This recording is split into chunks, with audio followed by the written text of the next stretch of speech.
देखो हम अभी तक हमारा टॉपिक था पॉलिटी। पॉलिटी के अंतर्गत हम अभी तक चर्चा कर चुके थे संविधान निर्माण की प्रक्रिया। पहला हमारा टॉपिक था कि संविधान निर्माण होने से पहले 1700 बक्सर बताओ बक्सर क्या मतलब पूछिए ना। बक्सर कब हुआ? 1757। ओके, तो हमारा टॉपिक है कि 1764 के बाद अंग्रेज बॉस बन गया और अपने अनुसार वो कानून को शुरुआत किया। सारे लोग इधर देखो, कानून का शुरुआत किया और इसके बाद हमारे यहाँ अंग्रेजों का कानून चलने लगा। उसमें पहला कानून 1773 में रेगुलेटिंग एक्ट आया और उसमें अब ये हो गया कि धीरे धीरे अंग्रेज जो है भारत के लिए कानून बनाया और धीरे धीरे जो है 1773 के 1947 तक पूरे का पूरा जो है अंग्रेज के अंतर्गत पूरा का पूरा भारत तो अपने जरूरत के हिसाब से कानून बना। वही है संविधान के का जो इतिहास है ना, संविधान के उसका जो नियम का जो इतिहास है ना, टॉपिक लिखा है ना भारतीय संविधान का जो विकास का इतिहास है वही एक टॉपिक। तो उसमें अंग्रेज से हम लोग धीरे धीरे कानून बनाने की प्रक्रिया सीखी। अब कानून बन गया, ये अंग्रेज वाला सिस्टम जिससे उसको हटाओ। अब क्या है 1947 के बाद हमारा देश आज़ाद हो गया, तो अब हमारे हाथों में आ गया हमारा देश। अब जब हमारा देश आ गया तो वो चलेगा कैसे, उसके लिए हमको कानून बनाना पड़ेगा। सिंपल सी बात है। इस कानून की निर्माण सीधा सा पहला क्वेश्चन किसके द्वारा किया गया? संविधान सभा के द्वारा। किसके द्वारा किया गया? संविधान सभा। और संविधान सभा को चुना गया कितना जनसंख्या पे एक लोगों को चुना गया? कितना लाख पे? 10 लाखों पे एक प्रतिनिधि को चुन के फिर संविधान सभा में भेजा गया और वहाँ से सारे लोग मिलके कानून बना। ठीक है, उसमें अलग अलग प्रक्रिया है, उसी में अलग अलग क्वेश्चन था कि पहला अस्थायी अध्यक्ष कौन था? तुम बताओ, पहला अस्थायी अध्यक्ष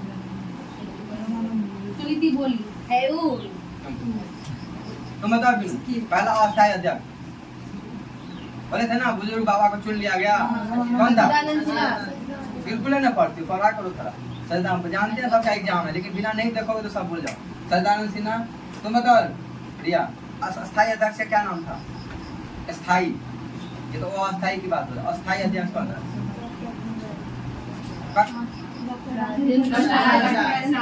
सुनना पड़ती हो नहीं, इसको याद नहीं होता है ना, याद करके लिखा करो। अभी बहुत उसमें ऐसे ये देखो लास्ट टाइम है ना, इसमें हमको मजबूरी है, हमको याद करना ही पड़ेगा। 2-3 महीना मुश्किल से है, तो लिख लिख के 10 बार 15 बार लिख के याद करो। सुन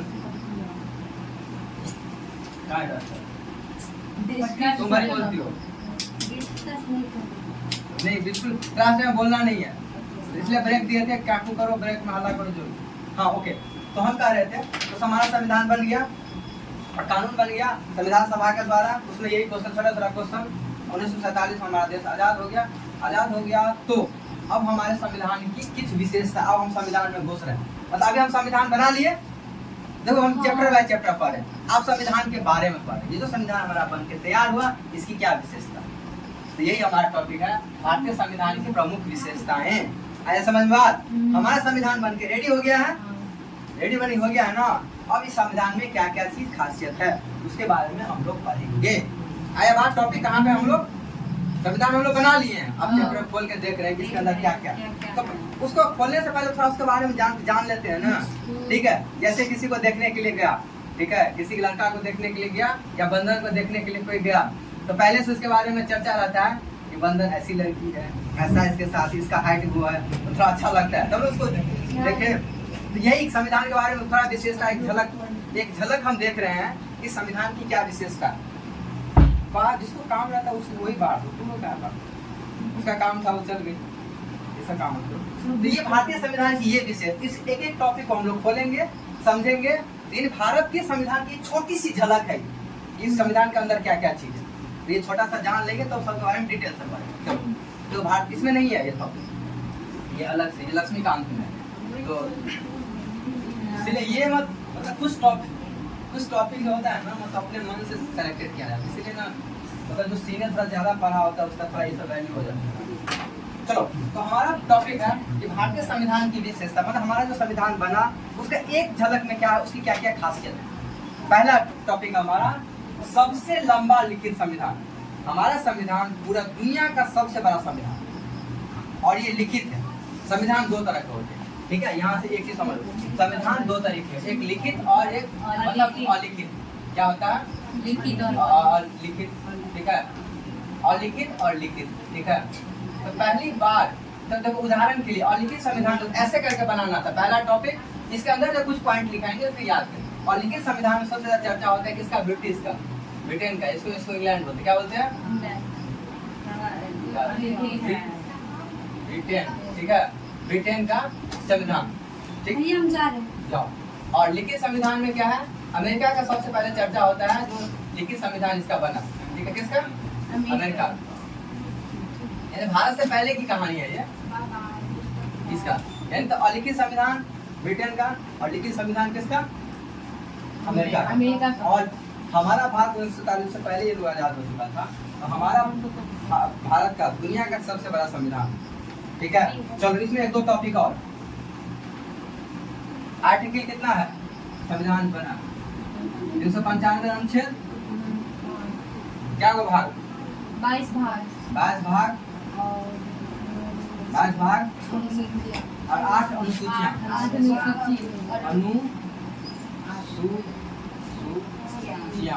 अनुसूचियाँ कितना है? 8। इंग्लिश में इसको आर्टिकल बोलते हैं। अभी है 12। अभी 12 है। मतलब हम शुरू का बोल रहे थे 12, ठीक है। मतलब शुरू में 8 था, ये लिख लेना। शुरू में कितना था अनुच्छेद? 8 था। तो 395 अनुच्छेद और भाग कितना? 22 और अनुसूचियाँ 12। पहले 8 था या 12। तो पहला टॉपिक खत्म कि हमारा सबसे लिखा संविधान है। मतलब 345 छोटे छोटे कानून है।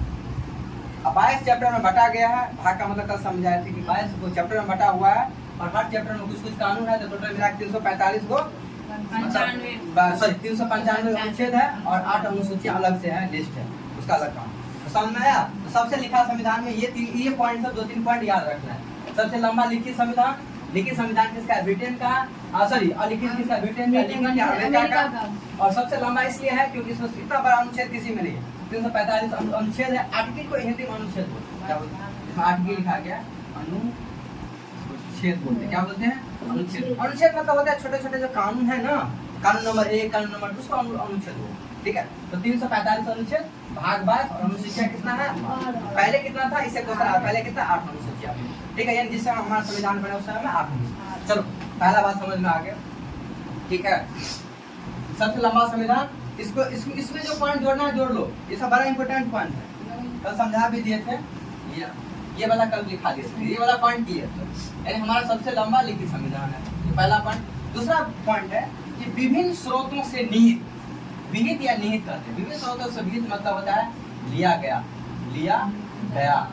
मतलब हमारा जो संविधान बना तो उस टाइम में जो वकील थे या जो पढ़े लिखे ज्ञाता लोग थे वो अलग अलग, कोई इंग्लैंड से, कोई अमेरिका से, अलग अलग जगह से घूम के आए थे। तो देखो तत्काल हमारे दिमाग में नहीं आ रहा था हमको क्या बनाना है संविधान, क्या छोड़ना है। तो इससे ये आइडिया लाया कि हम क्या करते हैं, जिस देश का अच्छा चीज़ है उसको हम लोग कॉपी करते हैं। तो हमारा संविधान एक्चुअली कॉपी पेस्ट है। क्या है? Copy paste. मतलब यहाँ से ये उठाए, यहाँ से ये उठाए। जैसे फंडामेंटल है, इसमें अलग से एक चैप्टर है कि भारतीय संविधान के विभिन्न स्रोत, एक अलग से चैप्टर है, उसमें 10-15 क्वेश्चन आता है। जैसे कि मौलिक अधिकार कहाँ से लाया? अमेरिका से लाया, ठीक है। ये पार्लियामेंट्री सिस्टम कहाँ से लाया? ब्रिटेन से लाया। मतलब संसदीय, ये सब के बारे में चर्चा होगा अभी। जस्ट हम ये आइडिया लगा रहे हैं कि हमारे संविधान जो होते हैं अलग अलग जगहों से लेके आया है, ठीक है। और उसमें एक सबसे इम्पोर्टेंट क्वेश्चन, उस संविधान का सबसे बड़ा भाग कहाँ से लाया गया? किसको याद है? हम बताए थे उस टाइम में एक कानून पढ़ाए थे अंग्रेज का, जिसमें बताया था ये BBI है, और बताया था इसका बहुत सारा कानून हमारे भारत में सीधा उठा लिया गया। कौन सा कानून? मंच वाला, 5 रुपया का मंच वाला क्वेश्चन है। किसको याद है? ब्रिटेन नहीं। भारतीय संविधान कौन सा अधिनियम था इसमें बोले थे मैक्सिमम कानून हमारे भारत सरकार यूं ही उठा लिया है? याद है? भारतीय शासन अधिनियम 1935, 1935 का भारतीय शासन अधिनियम। भारतीय शासन अधिनियम बताए थे ना, इम्पोर्टेंट। इसलिए इम्पोर्टेंट है क्योंकि उसमें बहुत सारा कानून है जो हूबहू जो अंग्रेज बनाया था, लेकिन अब हमारे भारत में उसका यूज होता है। तो भारतीय शासन, ये बहुत इंपॉर्टेंट क्वेश्चन है, अगर वहाँ टिक रहेगा उसको टिक कर लो। भारतीय शासन अधिनियम 1935 के बहुत सारे कानून को यूं ही उठा लिया गया है। इसका दूसरा नाम क्या होता है? इसको मिनी संविधान भी बोलते हैं। क्या बोलते हैं? मिनी संविधान। मिनी मतलब एक छोटा संविधान, मिनी कॉन्स्टिट्यूशन भी बोलते हैं। ब्रिटिश का भैया, ब्रिटिश है। हाँ, 1935 वाला था ना नियम। हाँ, ब्रिटिश है। हाँ, तो ये नहीं बोले थे 1935 के नियम को, अधिकतर नियम को सीधा इस हमारे संविधान में लिया गया। वो तो अंग्रेज का था ना, हाँ। तो अधिकतर नियम उसका अच्छा था, तो हमारे संविधान में उठा लिया गया। ठीक है ना? हाँ है ब्रिटिश। भारतीय शासन अधिनियम ये है ना 1935। ठीक है, आया समझ में? इसमें 2-3 क्वेश्चन इससे है एक अपने तरफ 2-3 क्वेश्चन कि विभिन्न स्रोतों से निहित है, उसमें सबसे ज्यादा पार्ट भारतीय संविधान का सबसे ज्यादा पार्ट कहाँ से लिया गया है? 1935। इस संविधान को दूसरा क्या कहते हैं? इस मतलब इस नियम को दूसरा नाम किससे जाना जाता है? इसको मिनी संविधान भी बोलते हैं। 2 क्वेश्चन बड़ा इंपॉर्टेंट है। ठीक है, चलो, यानी हम इसके अलावा 2-3 इसमें और टॉपिक है, उसको अलग से पढ़ाया जाएगा। भारतीय संविधान के अलग अलग स्रोत, फंडामेंटल राइट कहाँ से लिया गया, नीति निर्देशक तत्व कहाँ से लिया गया, वो अलग चैप्टर है। उसमें 10 क्वेश्चन बनता है, लगभग 10-15, तो उसको हम लोग अलग से चर्चा करेंगे। क्या मामला? इसके अलावा नम्यता और अनम्यता का समन्वय। सुनो, ये क्या लिखा है? नम्यता और अनम्यता का समन्वय। ये थोड़ा इम्पोर्टेंट है, जो नहीं सुने हो समझा। नम्यता मतलब होता है, नम्यता का क्या मतलब होता है कि कठोर और लचीला से मतलब है। संविधान कठोर और लचीला क्या है? नम्यता का ये मतलब होता है लचीला, लचीला, और अनम्यता मतलब कठोर। अब इसको ध्यान से सुना कि आप तुम बोलो कि कोई किताब कठोर और हल्का से क्या मतलब है, तो हम कानून की बात कर रहे हैं। कानून अगर कठोर है, इसका मतलब क्या? स्ट्रिक्ट रूल, 5 बजे तो 5 बजे, ना तो एंट्री, चलो भागो। इसको क्या बोलते हैं? कठोर। तो ठीक है, 5 मिनट पे, ठीक है, आ जाओ। इसको लचीला। समझ में आया बात? उदाहरण के 5 कठोर, अगर हम कह देंगे 5 बजे क्लास में एंट्री होगी तो 5 बजे ही आना है। इसको क्या कह देंगे? एकदम रिलीज कठोर। ठीक है, एकदम लचीला मतलब ठीक है 5:05, ये नहीं कि आप 5:30 बजे आ जाओ, ये नहीं होता है। लचीला मतलब थोड़ा सा उसमें हम लोग ढिलाएगा। या जैसे दूसरा ऐसे समझ, जैसे किसी को बुखार लगा, हमको होमवर्क डेली याद करना। चलो किसी को लगे, बोले ठीक है इसको बुखार लगा, ठीक है इसको छोड़ दो। क्यों? क्योंकि आप भी कठोर है। नहीं, बुखार लगे, कुछ हो, तुमको याद करके लाना है, तो क्या कहेंगे? कठोर। तो उसका उदाहरण समझा। सबसे कठोर संविधान है दुनिया को माना जाता है अमेरिका। क्या किसका? अमेरिका। किसका? ये एग्जाम्पल में भी पूछा जाता है। और लचीला में किसका चर्चा होता है? ब्रिटेन। किसका? ब्रिटेन। हमारी किताब में, ठीक। इसीलिए ये इसको कैसे लिखना था पता है? हर टॉपिक को लिख के फिर इसमें छोटे छोटे पॉइंट जोड़ना, दोबारा नोट बनाना, ऐसे ही करना है। ठीक है, वापस लिखो, सुनो ना, वापस टॉपिक बना के इसमें लिखो ये पॉइंट। पहले मना कर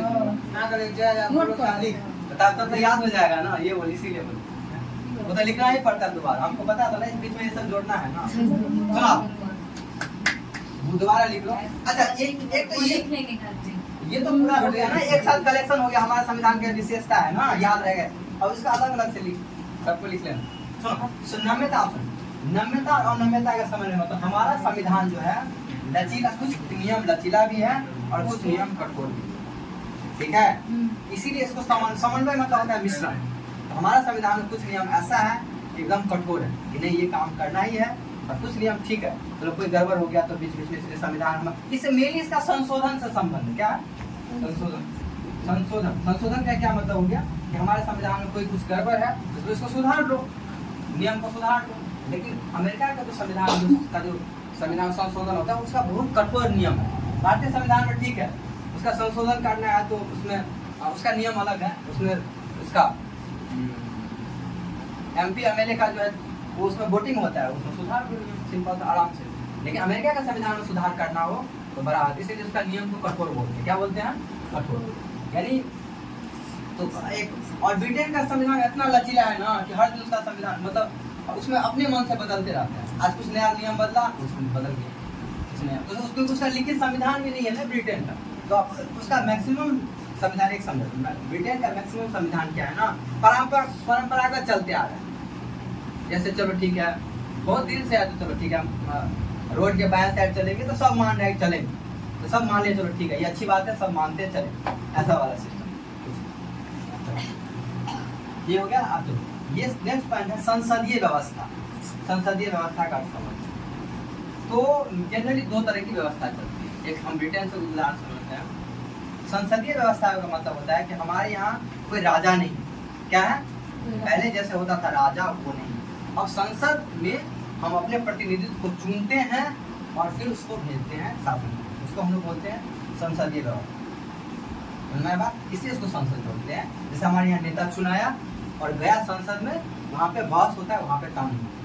तो संसद एक जगह होता है जहाँ पे लोगों को चुन के, और वहाँ पे क्या होता है, वहाँ पे कानून का डिस्कस होता है, इसलिए इसको क्या बोलते हैं, संसदीय व्यवस्था। ऐसा बात। एक होता है राजतंत्रात्मक व्यवस्था। राजतंत्रात्मक व्यवस्था में ऐसा होता है कि वहाँ का सुपर बॉस कौन होता है, राजा, जैसा कि पहले होता था। जैसे अभी साउथ कोरिया में, ब्रिटेन, अभी भी मतलब संसद तो है ही, लेकिन कुछ राजा वाला भी व्यवस्था है। ये संसदीय व्यवस्था मेनली ब्रिटेन का ही कंसेप्ट। वहाँ पे तुम आजादी से पहले देखो संसद होता था, ठीक है। तो मतलब हमको ये समझना संसदीय व्यवस्था का मतलब होता है यहाँ संसद होता है, यहाँ इसको शॉर्ट में लिख देते हैं, संसद होता है और संसद में जो उसके जो सदस्य होते हैं उसका चुनाव होता है, वो कानून और नियम बनाता है। आया समझ बात। जैसे हमारे यहाँ होता है ना, नेता अपने आप चल जाता है, चुन के भेज दो तुम उसको, वोटिंग दिए हो ना। अभी तो सुनो मुखिया सरपंच का चुनाव के लिए चुनाव होता है, तो इतने बड़े नेता जो कानून बनाएगा, एमएलए एमपी, वैसे ही नहीं चला जाता है। तो संसदीय व्यवस्था का मतलब क्या होगा, संसद का होना, और संसद में क्या किया उसने, संसद का होना। और होना कैसे, और सदस्य का कैसे चुनाव होगा, सदस्य का चुनाव के द्वारा भेजा जाएगा, ऐसे नहीं, सदस्य का चुनाव, ये मतलब होता है संसदीय व्यवस्था का मतलब। और वो जो सदस्य चुना के जाएगा वो हमारे लिए कानून बनाएगा, क्या करेगा, कानून बनाएगा। ऐसा समझ बात। संसदीय व्यवस्था का ये मतलब। और कहीं कहीं पे राजतंत्रात्मक राष्ट्रीय व्यवस्था है, जहाँ पे अभी अमेरिका सब में है, जहाँ पर राष्ट्रपति ऑल इन ऑल होता है, ठीक है, तो उसका पावर ज्यादा होता है। तो संसदीय व्यवस्था में संसद का शक्ति ज्यादा होता है। अच्छा ये क्या लिखा हुआ, ओ सॉरी यार, ये लिखा हुआ है संसदीय व्यवस्था, ये तो संघीय व्यवस्था लिखा हुआ, ये दूसरा टॉपिक है, कोई बात नहीं। अरे हम ये देख लो, ये सही है, कोई बात नहीं, ये सही है, 5 में इसको जोड़ लेना, कोई दिक्कत नहीं। इसको हम अलग से समझा देते हैं, ये अलग, ये बता देते हैं क्या, ये अब ये जो टॉपिक पर है ना, ये संसदीय ये व्यवस्था तो की होते हैं, तो बेंच करो, 5 वाले में कर लो ना, हम इसको समझा देते हैं। संघीय व्यवस्था ये क्या, 4 संघीय व्यवस्था क्या, भारतीय संविधान में एक संघ होगा, ये कहते हैं हमारे संविधान में एक संघ होगा, यानी हमारा भारत जो है राज्यों का संघ है। संघ मतलब होता है ग्रुप, ठीक है। और उसका सुपर बॉस कौन होता है, जो चुन के भेजते हैं, जैसे हमारे यहाँ राष्ट्रपति को माना जाता है, इसको संघीय व्यवस्था बोलते। बता रहे ये संसदीय प्रणाली है जिसमें संसद में चुन को भेजते हैं, ये इसका बताने का मतलब, ठीक। हम आप समझते हैं संघीय व्यवस्था क्या हुआ, कुछ नहीं हुआ, इसका नाम बदल दो। एक्चुअली ये हमको लग रहा था ये संसद, ये देखने में सुनो। तो इस संघीय व्यवस्था का क्या मतलब होता है, संघ मतलब ये होता है, संघ मतलब एक्चुअली ग्रुप से संबंध है, क्या ग्रुप, जैसे हम लोग ग्रुप बना के आते हैं, ऐसे ही हमारा देश राज्यों का समूह है, क्या है, क्या कहते हैं, राज्यों का समूह है। और इस राज्यों का समूह है, राज्यों का समूह, सुनो, राज्यों का समूह है, और इसमें से कोई चाहेगा नहीं हम अलग हो जाएं, ऐसा नहीं। जैसे बोले हम बिहार अलग रहेंगे, वो नहीं। राज्यों का समूह है और उसका सुपर बॉस एक, जैसे राष्ट्रपति, उसको उसका सुपर बॉस होता है, प्रधानमंत्री को हम लोग चुन के भेजते, ये होता है संघीय व्यवस्था। और संघीय व्यवस्था में एक कोई सुपर होता है और बाकी जो राज होते हैं ना, वो उसके बाद होते हैं। जैसे संघीय प्रणाली में और जैसे अलग अलग स्तर, इसमें बताएंगे त्रिस्तरीय सरकार, जैसे गवर्नमेंट लेवल पे पंचायत लेवल पंचायत का सरकार, राज्य लेवल पर राज्य का सरकार, और देश के लेवल पे सेंट्रल का सरकार, ये होता है इसका व्यवस्था। और ये संघीय व्यवस्था में हमारा व्यवस्था थोड़ा जो होता है ना केंद्र की तरफ झुका हुआ, मतलब केंद्र को ज्यादा पावर मिला है। तो संघीय व्यवस्था है, लेकिन यहाँ पे एक लाइन जोड़ते हैं, केंद्र को ज्यादा शक्ति है, एक लाइन इसी में जोड़ना है। इसके बाद केंद्र के पास ज्यादा शक्ति है, क्या है, शक्ति है। देखो केंद्र के पास ज्यादा शक्ति का ये मतलब हुआ कि राज्य को सब अपना अपना राज्य को अपना अपना काम संभाला गया, लेकिन जब जरूरी पड़ता है ना, तो वहाँ का पावर जो होता है वो केंद्र सीज कर सकता है। किसको बोलते हैं कि केंद्र के पास, या बहुत सारा ऐसा जगह है जहाँ पे केंद्र का पास ज्यादा पावर है ना, जैसे कि रेलवे है, बैंकिंग है, ये सब केंद्र के हाथ में है ना। उसमें राज्य कुछ कर सकता है, हस्तक्षेप नहीं कर सकते, इसलिए केंद्र के पास ज्यादा पावर। ये इसका मतलब संसदीय प्रणाली। एकत्रित एवं स्वतंत्र न्यायपालिका, ये समझ में आया। अब न्यायपालिका की चर्चा। न्यायपालिका किसको बोलते हैं? कोर्ट को। क्या बोलते हैं? कोर्ट को क्या बोलते हैं? न्यायपालिका। मतलब हमारे यहाँ जो न्यायपालिका है, जैसे चूंकि हमारे यहाँ जो राज्य होता है, शासन होता है, वो अलग अलग व्यवस्था पे है। कहाँ पे? जैसे कि पंचायत में जो काम दिया गया है वो पंचायतों का काम दिया गया है, यानी मुखिया सरपंच का आजकल काम बटा। ठीक, क्या कर रहे तुम? मतलब मिटाएंगे नहीं इसको, रहने दो ना। जो इसमें तो इतना क्यों छाप, जो पॉइंट देते हैं उसके बारे में लिखो ना 2 लाइन, हो गया। उसमें इतना समय लगता है। जो पॉइंट बता रहे उसके बारे में लिखो, बाकी लिखते चलो। एक देखो, एकत्रित एवं स्वतंत्र न्यायपालिका हम समझते हैं। हमारे यहाँ जो शासन चलता है वो ऐसे चलता है, केंद्र का अलग काम, राज्य का अलग काम और ग्राम पंचायत का अलग काम। हमारे यहाँ 3 स्तर पर, इसमें डिटेल्स 3 स्तर पर शासन है, लेकिन मतलब सबका काम बटा हुआ है। केंद्र जो काम करेगा वो राज्य नहीं काम करेगा, मैंने केंद्र राज्य के काम में हस्तक्षेप नहीं करेगा, राज्य जो है पंचायत को काम देगा उसको वो काम करेगा। ये मतलब होता है ये अलग अलग शासन। लेकिन हमारे यहाँ न्यायालय जो है एकत्रित है। एकत्रित न्यायालय का मतलब तुम सीधा चाहो सुप्रीम कोर्ट में चल जाए, ऐसा नहीं है, या सुप्रीम कोर्ट का अलग काम नहीं है। हमारे यहाँ न्यायालय व्यवस्था ऐसे है कि तुमको छोटे स्तर पे अप्रोच करना पड़ेगा। तुमको कोई दिक्कत है, तुम बगल के न्यायालय में जाओ, सिविल न्यायालय, फिर तुम डिस्ट्रिक्ट कोर्ट जाओ, फिर तुम हाई कोर्ट जाओ, फिर और मामला अटक गया तो हम सुप्रीम कोर्ट जाते हैं। वो ओवरऑल सुप्रीम कोर्ट जो फैसला दे दिया वो दे, ठीक है, ऐसा बात। तो ये होता है एकत्रित। एकत्रित का मतलब ये होता है कि हमारा जो न्याय व्यवस्था है वो एक दूसरे से जुड़ा हुआ। ऐसा नहीं कि राज्य का अलग न्यायालय और तुम्हारे पंचायत का अलग न्यायालय, वो नहीं होता है, और सुप्रीम कोर्ट अलग, ऐसा नहीं है। ये सारा न्याय व्यवस्था जुड़ा। और तुम्हारे दिमाग में फिर एक सवाल आएगा, तो फिर हर जगह अलग अलग क्यों न्यायालय दिया गया? तो इसके पीछे कारण क्या है कि आप पंजाब का, गुजरात का, बंगाल का तो आदमी यहाँ नहीं आएगा न्यायालय में, तो सब अपने अपने जगह सुविधा अनुसार न्याय। छोटे स्तर पर न्याय का शुरुआत होता है ग्राम पंचायत। उसका हेड कौन होता है? सरपंच। सरपंच क्या करता है? हमारे छोटे छोटे मामलों को सुलझाता है, ताकि ये कोर्ट तक मामला नहीं जाए, क्योंकि कोर्ट में हजारों मामला पड़ा हुआ है, तो लंबित हो जाएगा तुम्हारा काम। तो इसलिए पंचायत को भी सरकार अधिकार दिया हुआ है बहुत सारा। ये नहीं कि पंचायत में जो सरपंच होता है उसका कोई वैल्यू नहीं है, उसका है वैल्यू। वो छोटे स्तर पर क्या, छोटे स्तर पर वो कोई लिख के दे दिया उसका मान है, ठीक है, वो दे दिया, बोला नहीं। भले कोई बहुत जगह पर नहीं मानते, लेकिन ऐसा नहीं कि पंचायत में को हमारा संविधान अधिकार दिया है। मामला समझ में? ये वो एकत्रित एवं स्वतंत्र न्यायपालिका। और स्वतंत्र का क्या मतलब होता है कि हमारे यहाँ कार्यपालिका, विधायिका और न्यायपालिका अपने आप में स्वतंत्र। ये समझाएंगे जब हम संविधान को थोड़ा और चर्चा करेंगे। जो हमारे यहाँ जो संसदीय व्यवस्था है उसका ये स्वतंत्र का ये मतलब होता है कि न्यायपालिका के काम में कोई जो है हस्तक्षेप नहीं करे। यानी हमारे यहाँ जो न्यायपालिका है वो स्वतंत्र है। हम चाहेगा, इसका मतलब सिंपल सा बता, न्याय जो व्यवस्था है उसमें कोई नेता छेड़खानी नहीं कर सकता।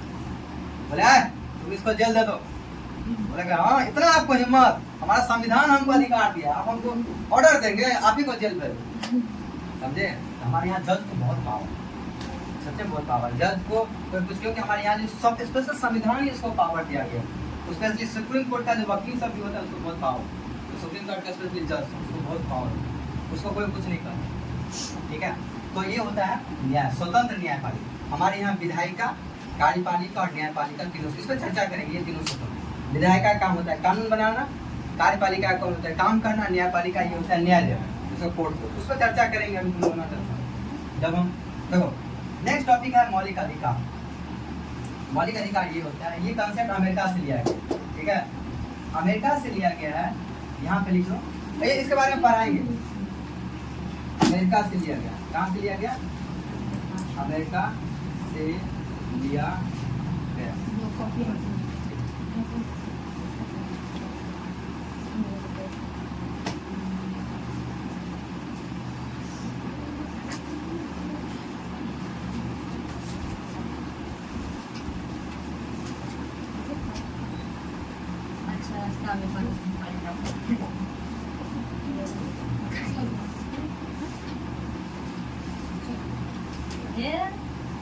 करते हैं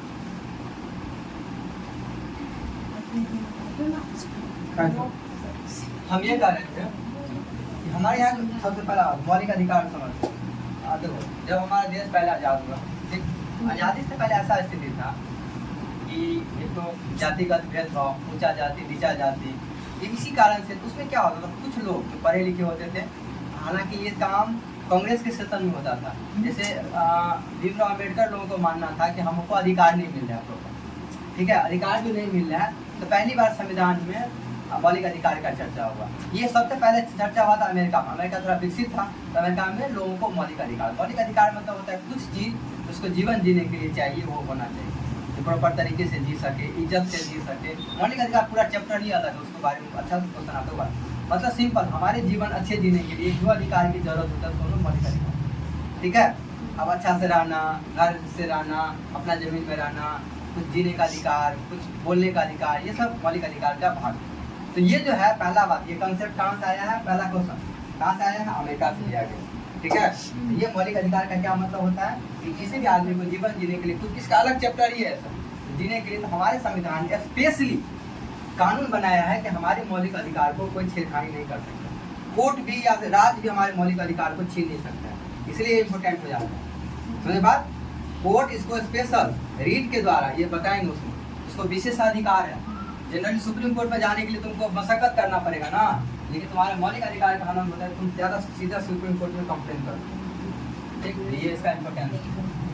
राज्य के नीति निर्देशक सिद्धांत ये था, ये आयरलैंड से लिया गया ये कंसेप्ट। कहाँ से? आयरलैंड। इसके बारे में चर्चा करेंगे। आयरलैंड से, आयरलैंड देश वहाँ से लिया गया। तो यहाँ पे क्या था, आयरलैंड समझ, जिस टाइम में देश आज़ाद हुआ, चलो एक अब यहाँ समझा, तुम यहाँ पर सपना देख रहे हैं, पुलिस बनेंगे, एकदम गाड़ी में आएंगे, बुलेट पे, बुलेट वाली रानी, बुलेट पे आजा रानी, तो क्योंकि तुम सपना देख रहे हो। तो जिस टाइम हमारा देश आज़ाद हुआ, तो हमारा देश सबसे बहुत गरीब, अंग्रेज लूटा, उससे पहले मुस्लिम वोट दिया, बहुत देश, लेकिन समझ में नहीं आएगा। तो देश जिस समय देश, उस समय देश का स्थिति बहुत खराब था। तो हमारे नेता लोग सब कुछ तो नहीं कर सकते, पैसा तो था नहीं, लेकिन ख्वाब देख सकते, हम हमारा देश ऐसा होना चाहिए। तो नीति निर्देशक चल एक्चुअली सिद्धांत है जिसमें ये कल्पना करते हैं कि हमारा देश ऐसा होना चाहिए, ठीक है, हमारे पर्यावरण को सुरक्षित रखना है, इस तरह के बहुत सारे नीति निर्देशक तत्व हैं, उसको अलग से ये सब चैप्टर ही है। तो मतलब नीति निर्देशक सब सीधा सीधा क्या था, एक हमारे नेताओं के द्वारा से आज़ाद हुआ एक कामना था कि हमारा में ऐसा, हमारे जनता के लिए हमारा संविधान ऐसा होना चाहिए, हर राज्य ऐसा करे, अच्छा काम करे, जनता का सेवा करे, बच्चों को पढ़ाए लिखाए, इस तरह की चीज़ें जो हमारे संविधान की निर्देशों को जोड़ा गया, तो अच्छी बात। और टाइम के अनुसार लगता है अब उसको लागू किया गया, जैसे पंचायती राज की धारणा, ये सब जो अलग अलग ये सब चैप्टर ही है, उसके बारे में पढ़ें। मौलिक कर्तव्य सुनो, जैसे मौलिक अधिकार है ऐसे ही मौलिक कर्तव्य। अधिकार मतलब क्या, हमारा कुछ अधिकार है, जैसे अभी जमीन का अधिकार, एक अधिकार हो गया महिलाओं का, एक अधिकार हो गया उसको, तो लीगल अधिकार है, उसके बारे में बताएंगे। तो मौलिक, जैसे मौलिक अधिकार है ऐसे मौलिक कर्तव्य भी। कर्तव्य मतलब हमको क्या करना चाहिए, इसको कर्तव्य, ठीक है। एक स्टूडेंट का क्या कर्तव्य होता है, उसको हम लोग मौलिक कर्तव्य बोलते हैं। तुम्हारा मौलिक अधिकार का क्या मतलब होता है कि हमको मिला है, तुम अपने पापा के बच्चे होते हैं, तुम्हारा अधिकार क्या है, पापा हमको ये चाहिए, मम्मी ये चाहिए, मतलब ठीक है, तो ठीक कर दो। और मौलिक कर्तव्य यही बात, मौलिक कर्तव्य मतलब ये से नहीं कहेगा पापा, ठीक है, चल पापा लिख दे, इसको मौलिक कर्तव्य बोलते हैं। यानी संस्कार हमारा क्या कर्तव्य, मतलब हमारे बच्चे होने के नाते जो काम होता है उसको हम लोग कर्तव्य। इसीलिए हमारे संविधान ने कुछ अधिकार दिया है तो कुछ कर्तव्य भी दिए, जैसे हमारे राष्ट्रीय ध्वज का अपमान नहीं करना है, कुछ बिल्डिंग को संरक्षण करना है, ऐसे बहुत सारे कर्तव्य उसके बारे में हम लोग चलते हैं, ठीक है। कर्तव्य का मतलब समझ में आया, ये मौलिक कर्तव्य हो गया, ठीक है। अब हम चर्चा करते हैं वयस्क मताधिकार। मताधिकार का मतलब होता है वोट देना, क्या होता है, वोटिंग को क्या बोलते हैं, मताधिकार, क्या बोलते हैं, वोटिंग को मताधिकार, वोटिंग को क्या बोलते हैं, मताधिकार। और वयस्क मताधिकार मतलब होता है कि वयस्क मतलब होता है तुम जब बड़े हो जाते हो तब जो अधिकार है उसको हम लोग वयस्क मताधिकार क्या बोलते हैं। ऐसे नहीं कि तुम बचपन से वोट देने लगे, अरे बच्चा दूध पीता बच्चा, जैसे आधार बच जाता है, चलो इसको भी वोट लगा, वो नहीं। एक वयस्क, तो पहले इसके लिए एज 21 साल था, क्या था हमारे संविधान में ओरिजिनली 21 साल एज रखा गया, कितना, और ये अभी 18 है। इसमें क्वेश्चन आता है, अब 18 साल है, इसमें क्वेश्चन अलग अलग से आता है। तो ये 63वां संविधान संशोधन के थ्रू ये एज कम किया है। तो संविधान संशोधन जब अलग से पढ़ेंगे तो उसमें 15-20 संविधान संशोधन बड़ा इंपॉर्टेंट, संविधान संशोधन टॉपिक पढ़ेंगे तो उसमें चर्चा होगा, उसमें पूछा जाता है कि पहले 21 साल था तो अब इसको सुधार के 18 किया, ऐसा वाला क्वेश्चन। ऐसा बात समझ में, जैसे हमारे यहाँ जमीन का अधिकार एक मौलिक अधिकार था, फिर उसको हटा दिया गया, अब जमीन का अधिकार हमारा मौलिक अधिकार नहीं, मतलब ये अब हमको जमीन सरकार को जब जरूरी है हमसे ले सकते हैं अपने कामों में, ठीक है, ये उनका मतलब। एकल नागरिकता, एकल नागरिकता का मतलब होता है हमारे, हम यहाँ जो रहते हैं तो सरकार को एक सर्टिफिकेट दिया हुआ है कि हमारे देश के नागरिक हैं। इसे तुम फॉर्म नहीं भरते हो ना, उसमें लिखा होता है कि कहाँ के हो, तुम भारतीय हो, लिखा होता है भारतीयता, उसमें नागरिकता में देखो भारतीय। लेकिन ये नहीं कहते हम फौज में कि हम बिहार के वासी, और बिहार वाला आता है स्पेशली, तो उसमें लिखा होता है बिहार को, तो रिजर्वेशन के कारण। लेकिन हमारे यहाँ सरकार नागरिकता देती है बस केंद्र का, लेकिन तुम्हारे दिमाग में फिर इसका चर्चा क्यों कर दिए। तो हमारे यहाँ अमेरिका में क्या है, दो नागरिकता का प्रावधान है, क्या है, दो नागरिकता। एक तो क्या है, जहाँ पे वो जिस राज्य में रह रहा है वो, प्लस उस पूरे देश का नागरिक, वहाँ पे वो प्राप्त। लेकिन हमारे भारत में एकल नागरिकता, मतलब हमारे पूरा देश के, चाहे बिहार में रहो, पंजाब में रहो, कहीं भी रहो, हम पूरे भारत के लोग, ये नहीं कहते हम पंजाबी लोग, ठीक है, वो तो रीजनल है कि चलो ठीक है समझने के लिए कह देते हम बिहारी हैं ये, लेकिन भारत सरकार सबको यही मानता है कि हम भारत के देश के वासी, ऐसा समझ बात, इसको बोलते हैं एकल नागरिकता। एकल मतलब एक, नागरिकता मतलब एक। और त्रिस्तरीय शासन, ये बड़ा इंपॉर्टेंट है, ये अंतिम टॉपिक है। त्रि माने क्या होता है, तीन, क्या होता है, त्रि मतलब क्या होता है, तीन, सबके पता चलता है कि मैं समझता हूँ। तीन, अच्छा सही है। इसका मतलब होता है 3 लेवल होता है, तीन लेवल मतलब एक लेवल नीचे का, फिर और लेवल, एक लेवल। तो यहाँ पे सुपर बॉस बैठा हुआ है कौन, सुनो अभी समझाते हैं। यहाँ पे हमारे यहाँ सुपर बॉस कौन बैठा हुआ है, मोदी जी, ठीक है, दाढ़ी उड़ी अभी है बेचारा मोदी जी, एकदम बाल बना के, ये मोदी जी हैं, ठीक है, इसको गलती नहीं मानना, मोदी जी अच्छे आदमी, मोदी जी हैं। तो ये हमारे केंद्र पे क्या हो गया, केंद्र में। इसके नीचे हमारे नीतीश बाबू बैठे हुए हैं, नीतीश बाबू तो बाल नहीं है बेचारा, तो ये नीतीश बाबू बैठे हुए हैं बिहार में,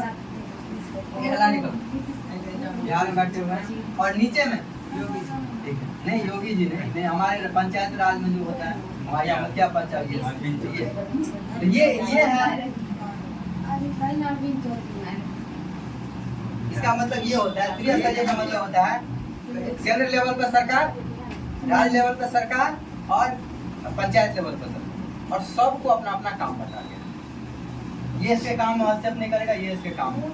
हाँ ये बात समझाया दूसरे, इमरजेंसी पड़ने पर ये मोदी जी जो है सबका अपने अंडर में ले सकते हैं, ये सुपर बॉस है। ऐसे ये सुपर बॉस इसका है कि जरूरी पड़े तो पंचायत के काम को ये रेगुलेट कर सकते हैं, ठीक है। लेकिन इसीलिए क्या कहते हैं हमारे यहाँ जो है, ठीक है, त्रिस्तरीय शासन, लेकिन ज्यादा पावर किसको है, केंद्र के पास, ठीक है। वो पढ़ाएंगे जब तुम जैसे इमरजेंसी प्रोविजन वगैरह में। ऐसा ये टोटल, ये हमारे संविधान की कुछ विशेषता है, ठीक है। अब हम एक बार रिकैप कर लेते हैं। पहला शासन क्या है, सबसे लंबा लिखित संविधान है हमारा, ठीक है, क्योंकि 395 अनुच्छेद है, 22 भाग है और 12 अनुसूचियां, तो हमारा पूरा दुनिया का सबसे लंबा संविधान है। और लिखित संविधान किसका है, ब्रिटेन का। लिखित संविधान का और उदाहरण जैसे अमेरिका का, ठीक है। इसका अलग विभिन्न स्रोतों से नीति, यानी हमारा संविधान जो है अलग अलग स्रोतों से लिया गया है, उसका अलग टॉपिक पढ़ाएंगे। जो विभिन्न संविधान का अलग अलग स्रोत है, मौलिक अधिकार कहाँ से लिया गया, मौलिक कर्तव्य कहाँ से लिया गया, सामाजिकता का, ये सब सारा टॉपिक पर चर्चा हो, तो 10-15 क्वेश्चन से बने। अब हमारा टॉपिक था उसमें सबसे इम्पोर्टेंट यहाँ पे समझने वाला, सबसे ज्यादा शासन कहाँ से लिया गया, 1935 का अधिनियम से लिया गया। चलो, नम्यता और अनम्यता का समन्वय, यानी कठोर और लचीला हमारा संविधान का मिश्रण है। क्या कठोर और लचीलापन का क्या है, मिश्रण है, ठीक है। संघीय व्यवस्था है, संघीय व्यवस्था का मतलब क्या हुआ कि हमारे राज्य में संघ है, मतलब एक सुपर कोई बॉस है, यहाँ पे राजतंत्र नहीं है, कोई राजा वाला शासन नहीं हुआ, हम उसी को हमारे यहाँ चुनाव जाएगा जिसको हम लोग चुन के बोलते हैं, इस तरह की व्यवस्था को संघीय व्यवस्था बोलते हैं। और फिर संसदीय प्रणाली, संसदीय प्रणाली मतलब संसद के द्वारा हमारा शासन चलता है, कोई राष्ट्रपति अलग से शासन नहीं चलाता। जैसा अमेरिका में राष्ट्रपति का थ्रू चलता है, यहाँ हमारे यहाँ संसद के थ्रू शासन चलता है, ठीक है। एकत्रित वो स्वतंत्र न्यायपालिका, एकत्रित सारा न्यायपालिका आपस में जुड़ा हुआ है, ये नहीं कि चलो डिस्ट्रिक्ट अलग न्यायालय और इस राज्य का ये ऐसा नहीं, हमारा सारा न्याय व्यवस्था जुड़ा हुआ और स्वतंत्र है। न्यायपालिका पे किसी का अधिकार नहीं है। मौलिक कर्तव्य सॉरी मौलिक अधिकार मतलब नागरिकता के विकास के लिए जो अधिकार दिए गए हैं वो मौलिक अधिकार है। ये कंसेप्ट अमेरिका से लिया गया, ठीक है। राज्य के नीति निर्देशक सिद्धांत, हमारे राज्य के जिस समय देश आज़ाद हुआ तो हमारे नेताओं ने अच्छा सपना देखा देश के लिए, लेकिन हमारे पास पैसा नहीं था, उसमें अच्छी अच्छी बात लिखे हैं जो बाद में करेगा सरकार इसके लिए। इसमें पूरा टॉपिक चर्चा होगा। मौलिक कर्तव्य मतलब क्या, अधिकार के साथ साथ हमारे संविधान ने कुछ हमको दायित्व दिया है कि अपने देश की रक्षा करना है, अपने राष्ट्रीय ध्वज की रक्षा करना है, ये सब मौलिक कर्तव्य के अंतर्गत है। मतलब हमको अच्छी अच्छी काम करना, उदंड नहीं बनना है, सिंपल बात है। और वयस्क मताधिकार का क्या मतलब होता है, उसको वोटिंग अधिकार बोलते हैं। हम बड़े हो जाएंगे, वयस्क मतलब बड़े होंगे तो हमको हर सरकार की तुमको एक वोट देने का अधिकार है ताकि तुम अपने देश के नेता को चुन सको, उसको हम लोग बोलते हैं वोटिंग अधिकार। ये अलग बात है पैसा ले लेके कौन वोटिंग करता है, हम लोग कहाँ वोट ऐसा नहीं करना है, ठीक है। और एकल नागरिकता का क्या मतलब होता है कि हर सरकार एक नागरिकता भारत सरकार को देती है कि बिहार का अलग है, ऐसा नहीं, बिहार का अलग और हमारे देश का अलग, ऐसा नहीं। हमारी सरकार एक नागरिकता, हम भारतीय हैं, ये नहीं करते तुम बिहारी हो तुम पंजाब, ऐसा नहीं, ठीक है। त्रिस्तरीय शासन मतलब हमारे यहाँ 3 स्तर पर शासन है, पहला केंद्र, दूसरा राज्य और तीसरा पंचायत, ठीक है। उसको ये रिकाप हो गया, ठीक है। ओके, ये सारे भारतीय संविधान की विशेषता होगी, एक झलक है। अब इसके बारे में अंदर हम लोग धीरे धीरे पढ़ते हैं, आ गया मजा, ऐसे समझते हैं संविधान। कहाँ है